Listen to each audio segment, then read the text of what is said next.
the ultimate sacrifice, something not many of us can comprehend, but it can be why we honor those that gave everything so that we can continue to live with all of the freedoms afforded to us in America. And while we will not be able to hear from the fallen, their message still lives on in those that remember them.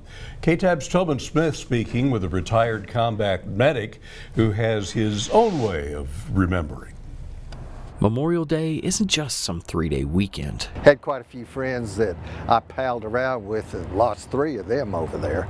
But they were like me, we were all gung-ho, wanted to do what our dads did, you know. Ron Smith, or Doc as he's known to most, was a Marine Corpsman during the Vietnam War and has a deeper connection than most when it came to knowing the men next to him. I was 19 years old and I was responsible for the health, the well-being, everything for 50 Marines. While visiting the Taylor County Veteran Memorial Plaza, Doc describes a particular day while deployed that he says will never leave his memory. There was a minefield back behind me and there was some Marine engineers trying to get rid of those things, and there was a horrible explosion and Gerald Weaver died right away. And my other friend, another corpsman, actually went in there with me and he helped. He worked on Gerald and I worked on Andy Lutessa.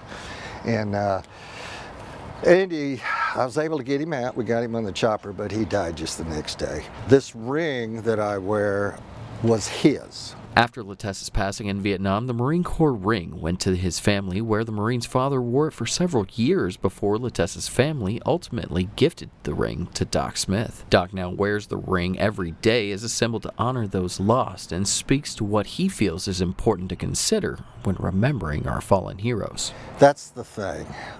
You hope and you pray that the sacrifice that they made a difference. Strong words to keep in mind when honoring Memorial Day.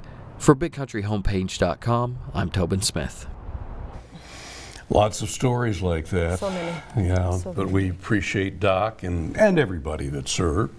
Thank you, Tobin. There is a way to honor a fallen vet by placing a brick with their name on it at the Taylor County Veteran Memorial in Plaza.